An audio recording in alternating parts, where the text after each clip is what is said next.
You guys begin us off. We should be live. Okay, I think we are. Yep. All right. Okay. We're live. Well, good evening. Oh, wait a minute as people log on here. Let's see if we can find some comments. I'm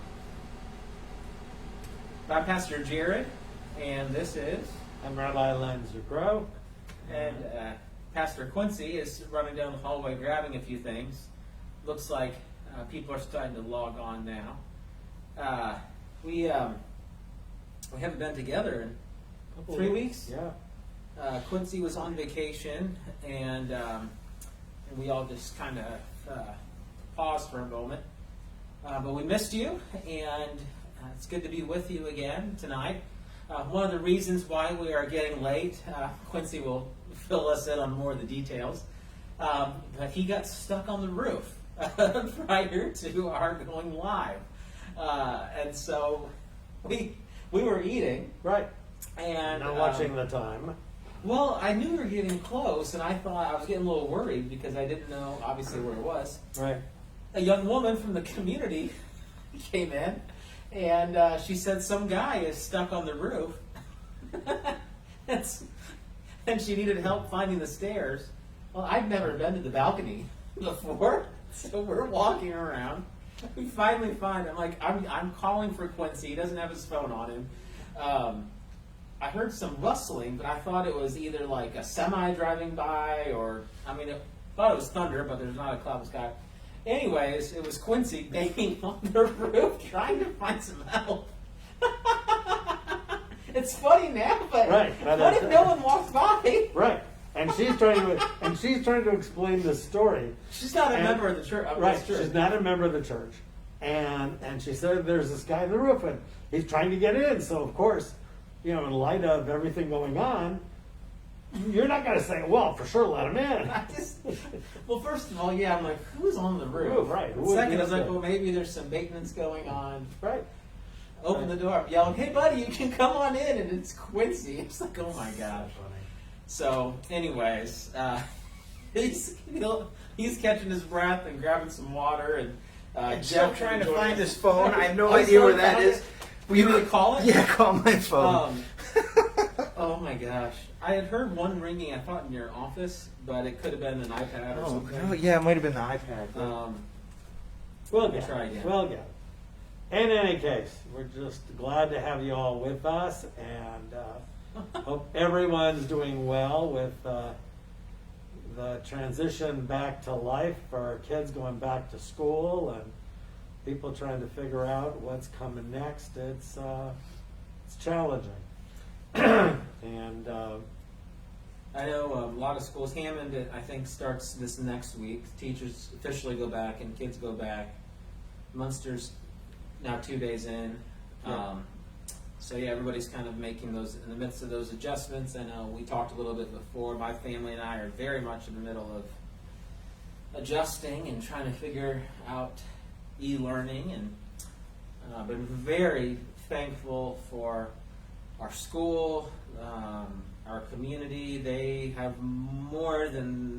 their hands are more than full, and they've been working with a lot of grace and a lot of professionalism. I will tell you what, I have been just blown away by how well they have been navigating these very difficult waters. Yeah. Yeah, and it's a strain on everybody. It's a strain on kids, it's a strain on families. I just talked to someone whose daughter is going to Madison first Okay. year. Someone else who's at University of North Carolina, they're starting Okay. in person. Hmm. But then there's a colleague whose daughter's at American, in Washington, and she's e-learning. Yeah. So, it's the kind of thing, as we were talking beforehand, Jared. Somehow in the midst of being in the moment, we have to project ourselves out to say, how am I going to look back on this and hopefully say I learned resilience from it in a way that's going to be a takeaway. In the moment, we don't see it that way, and I fully get it. Yeah. But that being said, I'm really hopeful that something good out of the negative will come out, and we'll be better off. Yeah, and we'll get into. I'm sorry, I can't read the comments from this far away. And Jeff will be joining us. I think he might be even in the comments section navigating. So, anyways, we're talking here. But when you use the word resilience, where I've been seeing that is in our kids. We talked about how tough it is on the kids, but they're handling it infinitely better than I am right now. And one of the teachings that Jesus says, and he's not thinking about pandemic in school, but he talks about you must become like a child. And there are just so many ways I find that to be relevant and practical and disarming in a way that I need it to be. And so I'm glad you used that word. And I fully agree, because I think that sometimes we have to go back to our sense of wonderment, which comes from the way children see the world. And maybe, in our conversations, as much as we as adults have the angst, we also have to turn to our kids and say, so talk to me about what's going on for you. Yeah. And even with little ones, you have little ones. Yeah. But little ones don't have the filters that adults have. And to be able to say to them, so how was your day? Mm-hmm. And it's not going to be smattered with nuance. It's going to be pretty straightforward, because that's what kids do. And they're going to focus on feelings, or you can invite them to focus on feelings. And they'll share that. I think that's maybe so our work as pastor theologians in our respective careers and congregations is to help equip people with a language to talk about God, their experience with God, the world. I find too that with our little ones, part of it is to equip or gift them with language to help them process. So, and this is good. Those are good tools for anybody. Your work with in hospitals, chaplaincy, is a similar thing. A lot of times we don't have words to process. I don't have words to process the difficult things that I'm feeling or saying. And so it's helpful when I talk with the kids is how can we unpack what times is a pretty tightly wound knot. Right. And also to help them process. Exactly. You and I were talking earlier. My son lives in New York City. You mean when you guys were talking earlier while I was locked on the While roof? you were on the roof doing fiddling. Again, thank you. You need a I don't know fan if you're here. watching, I doubt it, Kathleen, but thank you for saving me. Yeah. And thank you, True Barbecue and Renee Golis, for the food tonight. It was Terrific. phenomenal. Thank you. Such a Thank you. gift. That was you. good. So I was, saying that even for young adults, trying to migrate, what's going on, and there is a certain degree of resilience that they also have. But at the same time, we're facing up to the challenge of, I think we're all getting tired. Yeah. And where do we seek renewal of spirit in the midst of this? And I think we have to allow ourselves space for gifts to come to us. And when we do, we're renewed. So if there's nothing else that I can leave everyone with tonight in our return is open yourself to the possibility of gift. Let it come to you. It may not be from a source that you expect. And in so doing, you'll have that moment that will set apart from everything. So welcome, sir. Thank you. From the roof and from vacation. What a re-entry. I still quizzing and fasting. This will be a wonderful story or a sermon illustration Right. years from now. But Right now? In the moment, no, but later on. Gotcha. Now that I'm no longer stuck on the roof, it's pretty funny. Yeah, it is. Right. It is. For the moment, I was like, let's see, what am I going to be able to use for a pillow up here?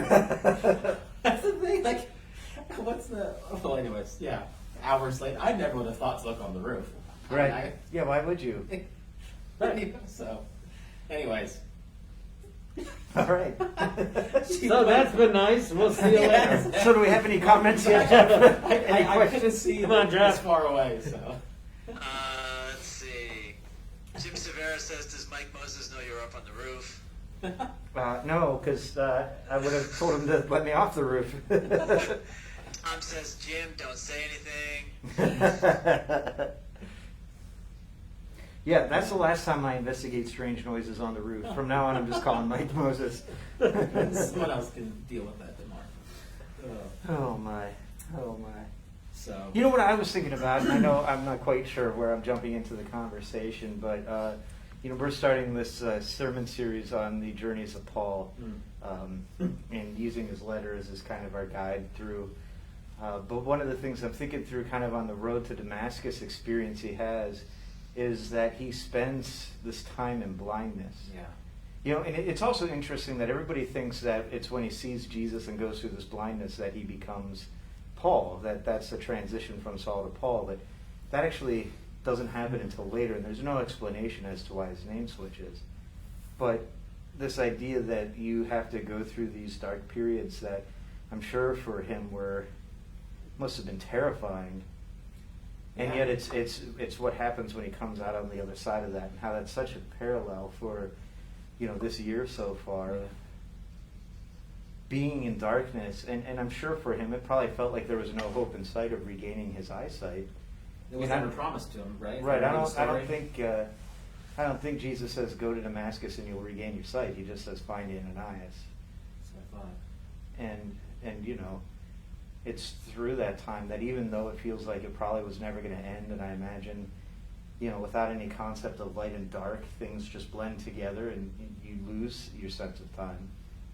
But yet it's in that time of darkness where he really becomes transformed and renewed into something huge that, at least for the Christian faith, well, exclusively for the Christian faith, I mean, he kind of, from that point on, totally transforms an entire movement. Oh my gosh. Well, it's true for Jonah. And Jonah. 3 days in the whale. Right? He wasn't told, don't worry, you'll get out in 3 days. No, he has no clue. We always have the benefit in the stories of knowing We know the what's ending. coming. Exactly. Or And, Noah on the boat. Right. I mean, we're just rattled off a few. I mean, there's story after Israelites story after story. in the wilderness. Right. Jesus in the wilderness. I mean, Shadrach, Meshach, and Abednego in the Right, fiery furnace. in the fiery Yeah, furnace. Daniel in the lion's den. I mean, we know they get out, or we know the ending of their story, but Right. they didn't. Right. Like, you're in it, it's like all's lost. right. I mean, And we've that's been the, watching Shark Week. Speaking of whale, or big fishes, it's like, can you imagine being stuck in the belly of a fish? I mean, whatever, however you want to read it, but like, yeah, metaphorically. that's a rough place to be. Well, but to be, I think what you felt for a little bit up there, that moment of I'm isolated, I'm Right. separated, and what am I going to do if I'm stuck up here, or if I'm stuck where I can't get out, or I'm stuck in my house right now, or whatever it might be, or my family member, heaven forbid, is in the hospital and I can't see them, or I'm in the hospital and I can't see my family. So it's those parallels. And then what becomes our understanding of see? Mm. Of what? Say it again. See. See. Yeah, what do we see? Yeah. And is sight more than just what happens physically to us? And clearly there's more to it than Yeah. New eyes to see. Always an invitation. Well, could you maybe prompt us? You had messaged us the other day, but we'd like to talk about, and I'm just kind of interested to get into this conversation. I know we have a lot to catch up on and talk about, but I think there was something that maybe prompted or triggered this tonight's conversation. So I'm thinking, I've been thinking all week about what has happened in Chicago this past weekend, Mm-hmm. and how it differed from the time that I was trapped in Chicago. And this was another, in case people are watching from out of the area, Could you just give them a brief synopsis of what happened? Yeah, the details are kind of fuzzy on exactly what happened, but essentially a young person of color was killed by the police. The arguments on whether or not it was self-defense on the police, there's a lot of kind of in the air questions about what precipitated the death of this young man, whether it was justified or not, as a self-defense measure. But from there, that was in Englewood, which is one part of the city, and then on Michigan Avenue and the Magnificent Mile, looting just took, it was a night of looting in the city. And I think about like the initial reaction to George Floyd was to protest, and then there was some looting, rioting that took place.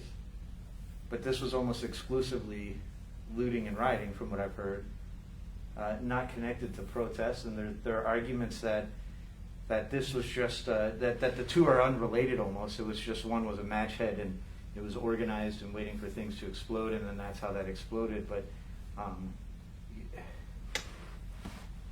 the use of violence in these protests and in the riots, I guess, and I think there is, at least from my experience, there was distinct difference between protesters and rioters, and I think we need to make that clear that the protest movements aren't necessarily tied in with the rioting and looting, but they are going hand in hand.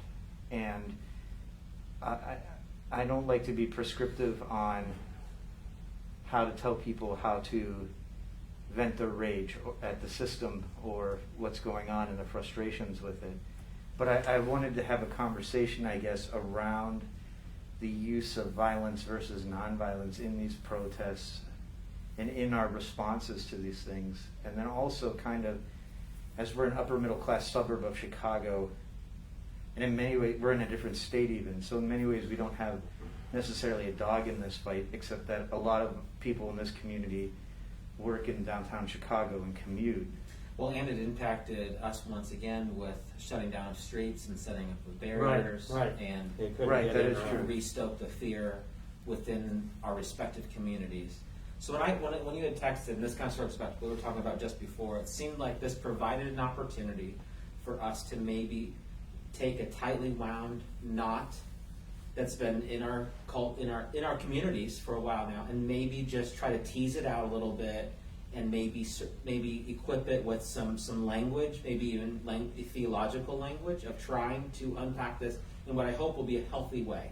I know that there was kind of, and I didn't catch it all, but I know that you had lamented on Facebook, and then that kind of prompted a big thing, and then, but it's happening in lots of circles. Yeah. Right? So like this is another tinderbox that it doesn't take much to get people really Wound up. That's a good word for it. And it's interesting because, my default from, I'm going to mute my computer, otherwise we're going to be hearing alerts from all the news. I'm a news junkie, so.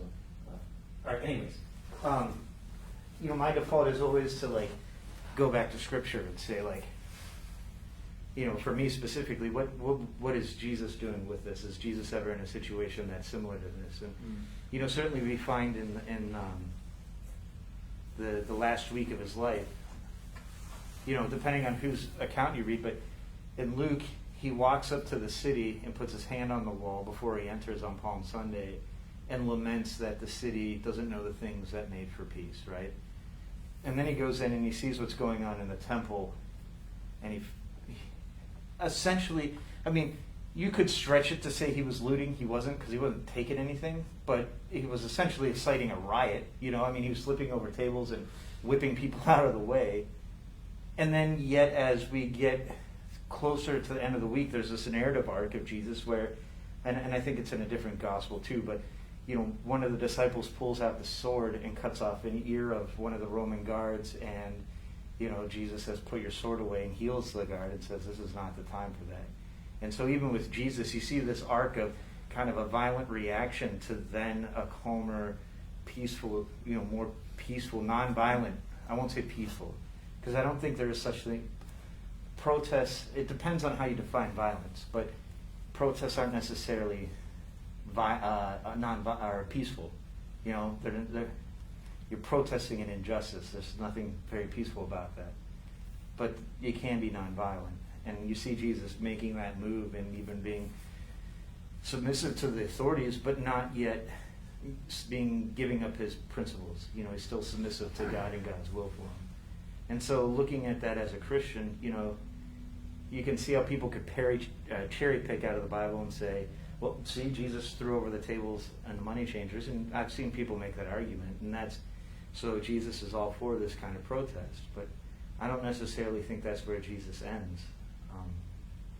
And then what is righteous anger? And Jesus in that time was also attacking the source cause of what he saw being the injustice being done. He wasn't in the shopping district overthrowing retailers' tables where things are supposed to be sold. You know, so like there's nuance and stuff I think that needs to be unpacked, and just kind of how do we use Scripture and our faith to interpret the world in which we live, and how do we respond to it, I think is the question that we really need to ask. And what I worry about too is, I'm kind of on a ramble here, but you know, I think media and the politicians have more influence and authority than Scripture and faith in people's lives. And people don't turn to religious leaders necessarily. I'm not saying they should turn to me, but you know, people don't turn to religious leaders or Scripture to say, what are we to think about these things? How are we to define our morals and principles in situations like this? Right, and then this past week, you know, the debate about faith in the contenders for the presidential race. So, you know, here faith is being taken out of its realm and put into another realm that it doesn't really fit. And, you know, it's like, I'm at a loss for an analogy or a metaphor here, but it's you know, it's putting a stone in the soup. Mm-hmm. You know, yeah, you can make stone soup, but the point being is that you're not going to try to eat that, right? And the stone has nothing to do with the food, right? So we're now trying to make of something it's not, and it wasn't asked to be, and then we start questioning. And not to say that in the sense of looking back. I mean, I did some reading in preparation, and I thought about things that I knew probably would be there. You know, Abraham questioning God at Sodom. Mm-hmm. You know, will you sacrifice the city? And Abraham getting to the point where God will agree, if he can find 10 righteous people, he'll save the city. Or Job, who goes through righteous suffering, or Jacob, you know, fighting against the divine being and to become the one who wrestles with God, or Moses when he sees the Egyptian taskmaster mistreating the Israelite slave, and then he goes and has to flee because others now identify what he's done. He killed him. In case He has people don't know murder, the story. right? Yeah. And he has to flee. But the notion that we acknowledge the role of protest, we acknowledge the role of civil disobedience as a way to move the needle. And certainly from a Jewish point of view, the prophets, we've talked about this last time with Imam Shaheen, the role of the prophets to push us forward, to take us out of our comfort and discomfort us. Do you, and I meant to, you know, I'm thinking about this last couple weeks periodically. Do either of you spend much time with the prophets, especially the minor prophets? So the major prophets, minor prophets is more about the size of their book Right. than it is, or their letter, than it is. Right. That one Their is more messages important than are the other. still the same. It's like Isaiah and Jeremiah, really big. Isaiah, Jeremiah, books. Ezekiel are the big three. Yeah, Ezekiel. And then Followed you've by got- the 12. And the 12, like you said, Pastor Kendall, are simply just because of volume. Yeah, they're short. I mean, what's the longest? Maybe 8 or 12 chapters? I'm trying to remember. I think Amos is Yeah, I mean, 12. what, the book of Jonah is like 45 verses. I mean, it's It's teeny yeah. Obadiah is one chapter. Micah is, I think, 6 or 7. Yeah. Habakkuk's 4. Yeah. How do you 3 or 4. pronounce Habakkuk? Habakkuk. Habakkuk. Okay. Yeah. So, so you raise a very wonderful question. So, a couple of summers ago, I actually took a class at Spertus College in Chicago where I got my master's, and I audited a class on what's the minor prophets. And the professor who taught it was trained at Harvard, lovely, wonderful guy, Leonard Greenspoon. And his argument was that the 12 is a unified book. So when I first came to class the first day, I'm going, no, right? And by Thursday, and we start on Sunday, by Thursday, I'm going, yes. So it's unified in the sense of theme that they're talking about. And it's corrective. The goal is to be corrective. Well, the whole thing's protest, to use Right, that vernacular, exactly, right? exactly. I don't spend, we don't spend much time here in there. real quick. Hey, are there any questions or comments so far? Yes. There's kind of a little narrative here. Jim says, I overheard Ann talking to Heidi and Verdine today, and they say this is nothing compared to the Great Depression or World War II. And then Ann says, she was talking to Heidi and Verdine.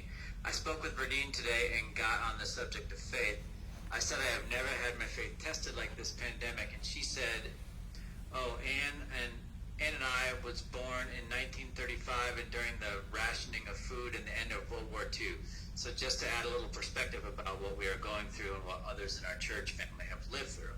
Right.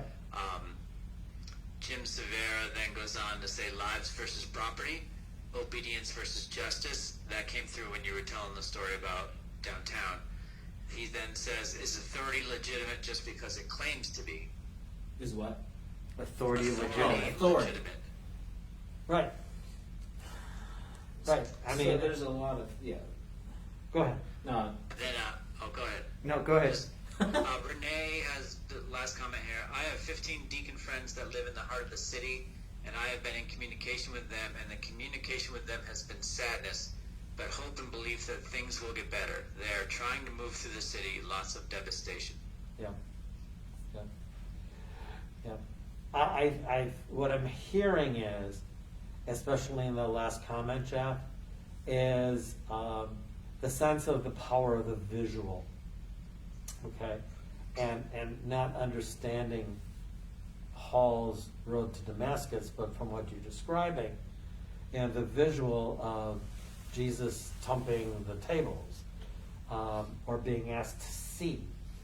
Okay, seeing, the visual is only one piece of the seeing. It's seeing with understanding. Mm-hmm. So a lot of conversation has been, I'm seeing the destruction. I agree that it may be wrong, but from the perspective of what's righteous, should I not be thinking about the systemic issues that are present? Mm-hmm. If the sacrifice that's being made at the temple is not done in the spirit of serving God, then it's a false sacrifice. If I put money in the plate on Sunday or stick an envelope in the slot at the synagogue, and I'm doing it to say, well, see, I've done my work, thank you, or, I'm doing what I can because. I was telling Pastor Kendall, I spent the last couple of days, I love to cook in my kitchen, cooking like crazy. And my cooking has been, not so much for me, I've been giving it away. I feel really good about that.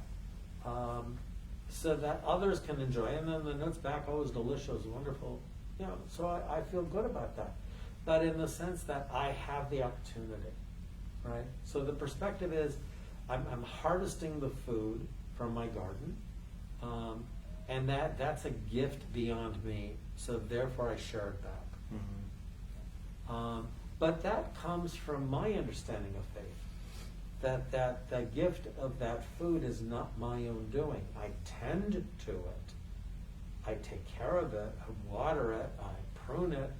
But ultimately, that's between God and the elements providing its resource to me. And so as a Thanksgiving offering, I'm giving it back through the labor of my hands, to others for their sustenance and delight. And in a way, maybe that's not a protest, but it's a way of saying, you know, if more of us did that, folks wouldn't go hungry. Or the more of us did that, people might not be eating alone. Because there are lots of folks eating alone today. A lot of our seniors, even those who have a partner. And I talked to a member of my community who said, this has been really hard. And she suffered a death in her family. And she says, not even that. It's the being alone all the time. She said, that's the part you don't get. You have somebody else. Yes, you suffered a loss or someone else suffered a loss, but I'm alone all the time. And I said, you know what, you're absolutely right. So I was shaken out of my complacency. That's the role of prophet. Shake you out of your complacency, wake you up.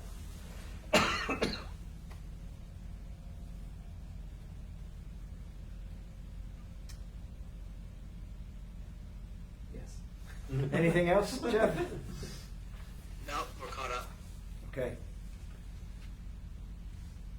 So, in our Wesleyan Methodist tradition, at its Well, best, here we go again. there's an emphasis on personal piety. So, Mhm. Rabbi, when you talk about you and God in this Thanksgiving and gardening and cooking and act of kind of worship and Thanksgiving, but on the other hand, there is this social holiness component. I think it's Bernice King who says that social justice is love applied to systems. So Quincy, as you're describing, Oh, and see, that's interesting because Cornel West says social justice is love enacted in public. Right. So And it's there's John this- Lewis making good trouble.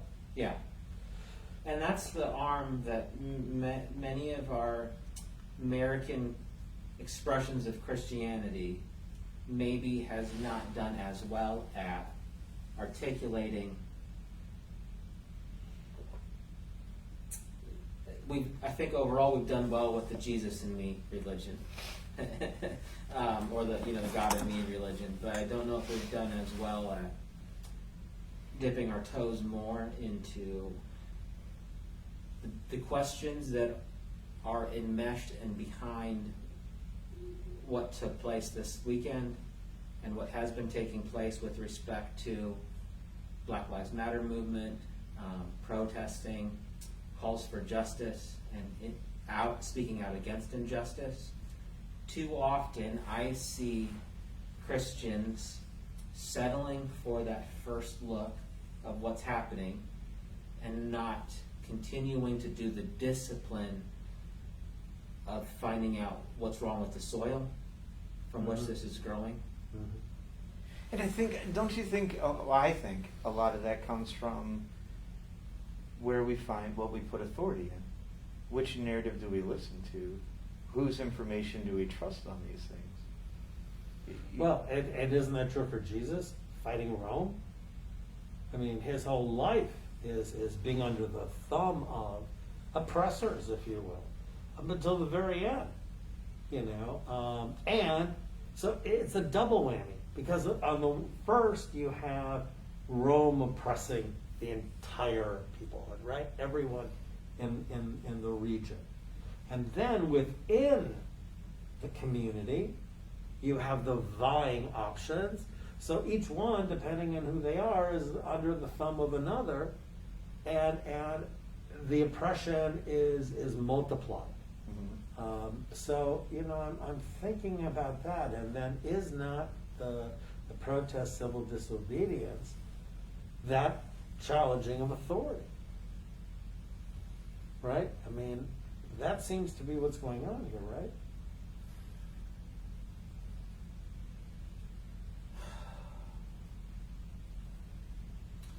Yeah, it's very layered. Yeah, clearly. Oh, nice cop out. Ah. Here, I thought something profound was coming. I know. I, No, I, it's- No, it's awfully nuanced. But it's layered, but it's also layered over time, right?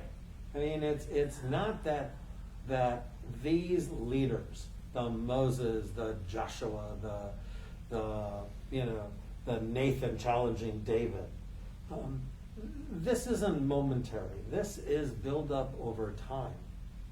So Yeah, and to add another layer on nuance into that, what I worry about, I have friends who are in law enforcement and even on the Chicago Police Department, and I know them to be good people, and I worry about the dehumanization of the police force and retaliation for what communities are experiencing dehumanization from the police force, right? So it doesn't seem like anybody wins as long as we keep dehumanizing each other. Right. And obviously, this is just exasperated by the political rhetoric in our country right now. I mean, the fact that I can't write a post saying I'm totally for protest and the humanization of everyone and fighting against systems that dehumanize, but I decry the use of violence in doing that, and then have another civil war break out on my Facebook feed about it. It's like we can't all agree that maybe. You know what I'm saying? Like basic. I mean, I worry that the basic assumptions on how we view life have become so dramatically different through this kind of binary view of other. So I'm wondering, to bring it back to theology, the God question. What does God want of us? We're in a partnership with the divine. And if we challenge authority because the authority is cutting off our access to the divine by saying, honor me, not God. I'm going to put up a statue. You honor that statue, and I'm not having you go to your church and do your thing. You honor that, Caesar or Nebuchadnezzar or whoever it is. And we're going, wait, you can't cut me off from my faith. So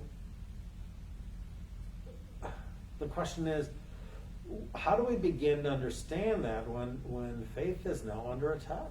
Mm-hmm. Jeff, we have any questions or anything yet? Yes, okay.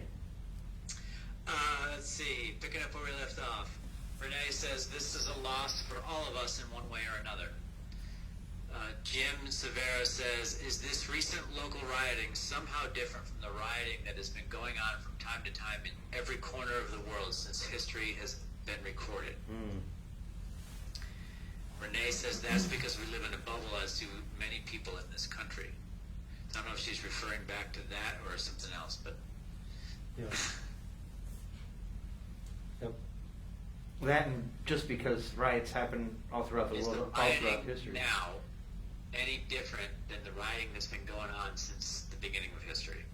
Yeah. It's rioting happens because people are oppressed or feel oppressed, right?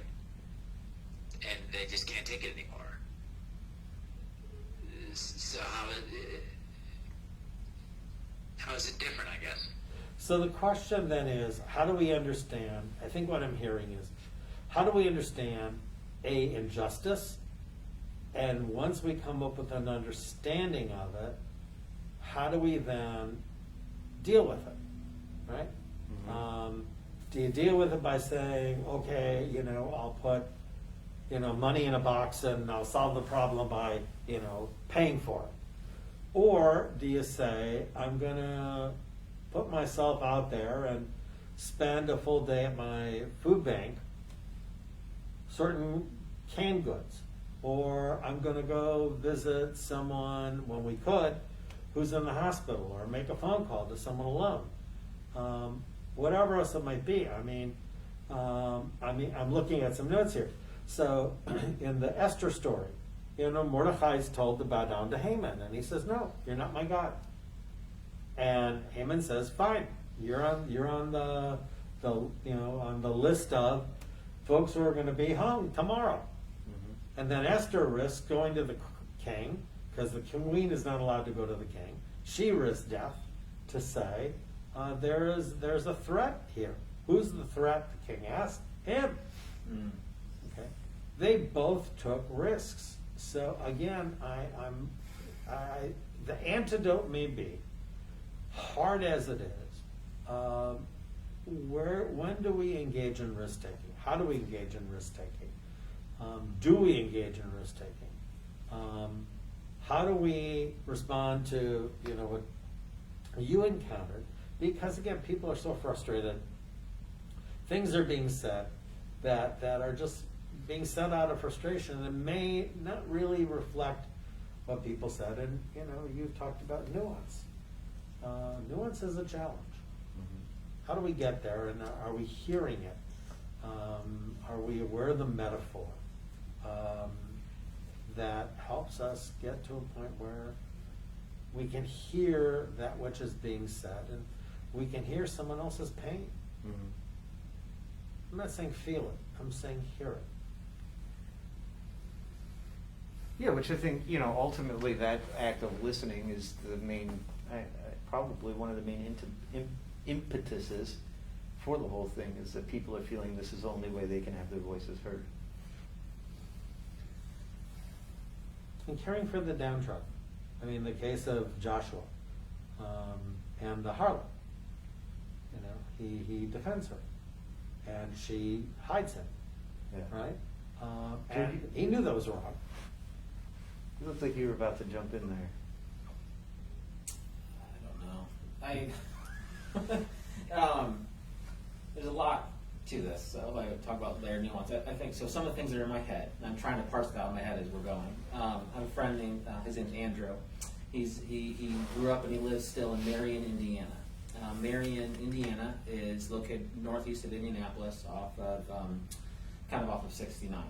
I lived there for several years, went to college there, worked there. But Marion is the last city where the last lynching of an African American took place in Indiana, and it may be nationally, but certainly in our state. There were pictures that took place, that's taken that day, and that were later sold kind of as souvenirs for I think 50 cents a picture. One of the questions is how many of those people who were gathered around were churchgoers. Right down the street from that picture was taken is First United Methodist Church.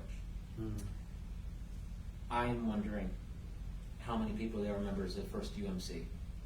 So Andrew is leading a very difficult and long overdue conversation in Marion, Indiana about race reparations and having the city own a very ugly moment in their history. And growing up in Indiana, I never was taught that story. In Indiana history, in February, in Black History Month, I never learned that part of our state. We learned about Ryan White Stevens in Kokomo, the young boy with AIDS who was mistreated poorly. We learned about the KKK, like in Elwood, Martinsville, and other cities, and its prevalence in Indiana. We learned about other things, but I never heard that story. So when we talk about an incident that's coming up in Chicago or other places, it's against a backdrop of pain, and understandably, when we see violence taking place, that does not help the cause. It does not help the cause to have me see the stores broken out and looters running out with arms of shoes and purses. That doesn't do anything for the cause. But it is against a backdrop of pain that's never been owned and never has been asked to be forgiven or granted forgiveness. So when you talk about our as faith, one of the themes throughout the New Testament in particular is the word reconciliation, and how we are called in both testaments to be ambassadors for this particular God. So that, to me, needs to be part of the conversation and a part of our reaction to these events that take place. Because if we're too quickly to say, dismiss a particular movement or to take a side of Blue Lives Matter or Black Lives Matter, when we're too quick to plant a flag in that, I'm concerned that we are dismissing the hard work of reconciliation to which we are called. Mm-hmm. In our faith, we are Jesus. We are a Christocentric religion, a Christ-centered religion, and at the center of our faith is the cross that many of us will wear as jewelry, tattooed to our bodies, decorating our homes with crucifixes. At the end of the day, it's nonviolence for me, because we serve a Jesus who went to the cross.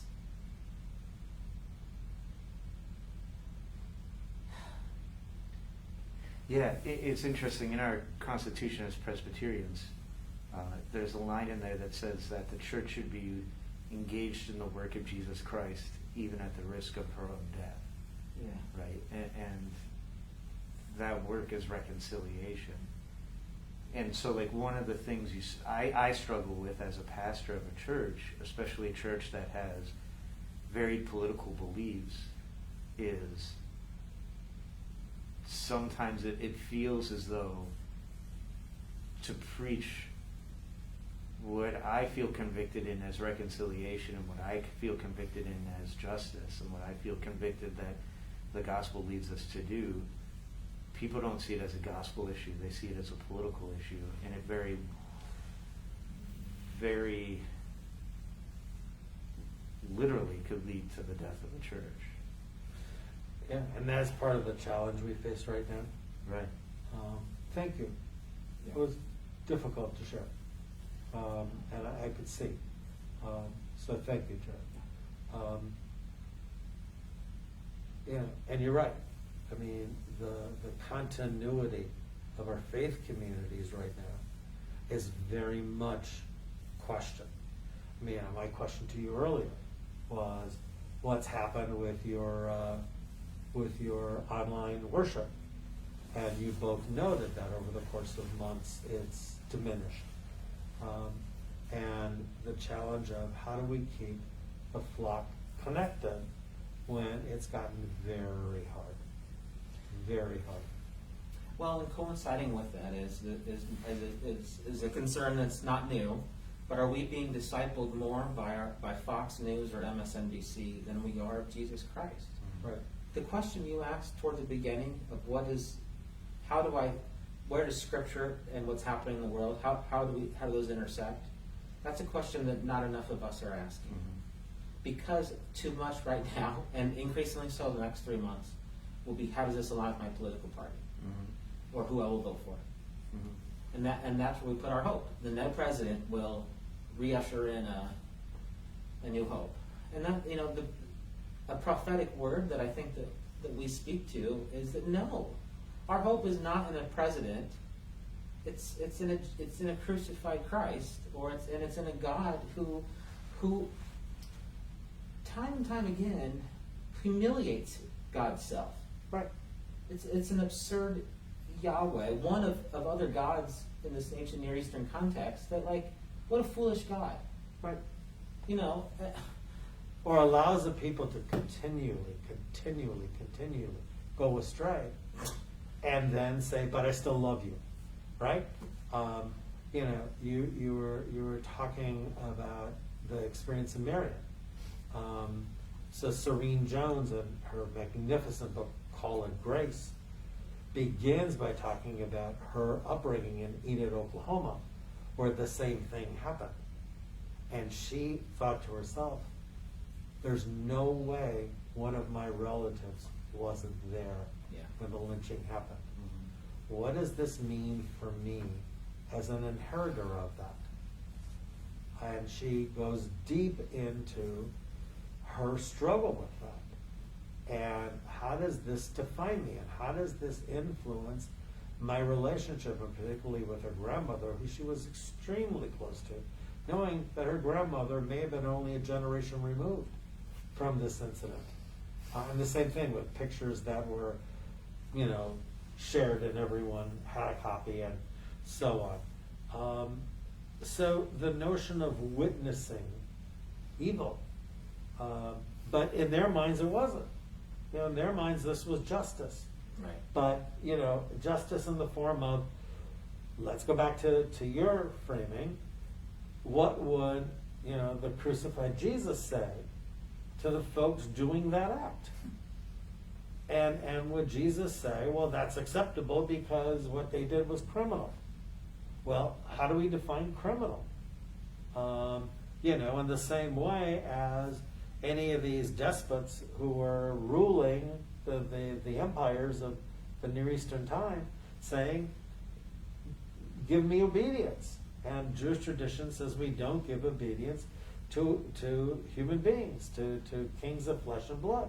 The only God we give obedience to is the King of Kings, Holy One, who is in heaven, right? Of which there are disciples, be it Moses, be it Jesus, be it Muhammad, or others.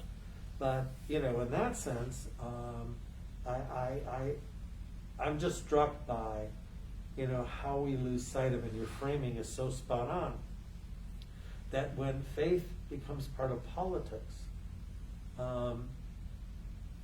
yes, there's an intersection. They cross. Yes. We understand that from time immemorial. And that's why there have been these great battles over history, where faith is the central aspect of, you don't believe, therefore off with your head. But it has to be for the greater good, and we all know what that greater good looks like. We all pray for it every time we gather in church, synagogue, mosque. I don't know. agree with that. I don't agree with that. Hey, Jeff, I don't think we all know what it looks like. Well, we know what it looks like in terms of the sensequency of oneness, of togetherness, of peace, of this ultimate reality when we can be at one and in God's presence. That's what I think we have, that sense of what it may look like. Scripture tells us, what we imagine ends of days to be. And I think shalom is so pervasive, is so pernicious. Like to have Ruth be grafted into God's family. That's such an offensive book. Like as far within a strand of faith. Like I think we're too. Well, I don't know. It can be too easy for us to say that we know what good is, or to put ourselves in the camp of like, oh, I'm not like. Right. them. I mean, it's too. You know what I easy. mean? Like- It's too. Go ahead. Jeff, do we have any questions? Because we're kind of coming down to the end of the time here. Jim Severa just said, should Jews in 1940s Europe have, quote, decried violence as they were eliminated? We have, quote, just war theory and theology. Can we have, quote, just disobedience theory? Yeah, absolutely. And it didn't happen then. I mean, it happened later on in the Warsaw Ghetto for sure, but it didn't happen early on because they just were disbelieving. How could this be happening in this cultured community of Berlin? It was incomprehensible. I mean, now there's much more communication in whatever form it takes. Some of it not so good, but at least there's conversation to say, hey, maybe you got to think about this differently. And I'm not saying that to worm my way out of the challenge. It required more. That's tough. Jim said also, read a bit of Jürgen Habermas on intersection of faith and politics. Well taken. One of the things that, before we close, that I've just been wrestling with, and maybe even in 2 minutes you guys can help me with, being new to Munster, and the dynamic of Munster, and Hammond, and so forth. And then in the last couple of months, one of the jarring images for me that's resurfaced again this week is the barrier that's being put up. And we can say that it's because of the exit off of the interstate, which I get it. But it also presents a very visceral image when we talk about what we see that I am really struggling with as a resident of Munster, just what that looks like. And a friend who just moved to the area July 4th weekend, and like that was right around the time when those double wall barriers went up, when everything was going crazy. I get it. I mean, Cal City was nuts. Hammond, I get it. And yet, what does that say about us? Or what does it say about the region? What does it say about, when we talk about a layered history, this is a backdrop of steel industry moving south, and the reality of white flight that has occurred in other cities, including our own, when we look at the demographics between Whiting and further down we get. There's a complicated racial history here too that is playing out in groups like on Facebook. There's like a racism exposed group or whatever. We have our own history that Christians would maybe do some fruitful work in tilling this soil a little bit more, just to see what might be unearthed or why we are today. We've only been around 60 years, Munster, essentially. And there's a beautiful photo on Facebook. Did you see of Ridge and Calumet in like 1950? It's like two buildings, Right. you know? Yeah, the Buttermilk Building, which was Town Hall, and something else. Yeah, it's wild.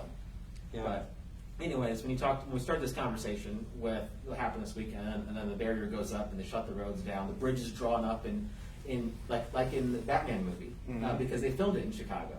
Chicago's Gotham, and they raised the bridges up to keep the criminals on the island. If you saw that, I forget which one it was. The third one, yeah. Was it the third one with Bane? Yep. I like that one. I know it got some bad reviews, but I like it. I thought all three of them. Oh. That's a whole different episode. That'd be a Passions much and Plaid. lighter episode, but anyways, I just from an anthropological standpoint, I just find it fascinating, and I don't know, I just find it fascinating. I So mean, I lament I lament. not, and it's so interesting that you use that word, because we're now 3 weeks after the destruction of the temple, historically, which occurred on the 9th day of the Hebrew month of Av. And now each week we read the prophetic voices of consolation. And, you know, the book of Lamentation opens why? How is this possible? Yeah. That this grand city can be left in ruins? And heaven forbid, but is that not metaphoric for where we might feel ourselves, and you give voice to it? You know, how is it possible? You know, and then we have to go to the voices of consolation, the voices of reconciliation, the voices of true faith that say to us, well, wait a second. Well, and that's a good point, Well, because I hate to cut it Talk off, about- though, yeah. because I do have an obligation here that I'm going to be running late for, that I need to hop but they have off. to own their own repentance, because along the way, it's like somewhere along the way, either we or our predecessors missed the mark, and we have to repent. Great. Well, it's not my sin, but it's my grandpa's. But they still have to repent. Like, you hear that? It's a way to dismiss and not to own our cultural history. Own it. Anyways. Well, I don't know. Thank you for prompting this. It's been interesting Yep. for me to help process some of it. So, Yeah, I don't Where think are we we came to going any from here? conclusions, but No, there aren't any. yeah. It's a process. It's dialogue, and we welcome Listening. everybody. yeah. Anyways. Thank And you. thank you for joining us, and we will see you next Thursday at 6 p.m. right here. And I will make sure not to go investigating strange noises in the church beforehand, so we can Please start bring on your time. keys. Yes, that would be welcome. And I'll make sure I have my phone on me in case I do. So. Jeff, thanks. Yep. Thank you. Thank you all. Thank you for your comments, everyone. Have a good night. See ya. See you, Jeff. Thanks, everybody.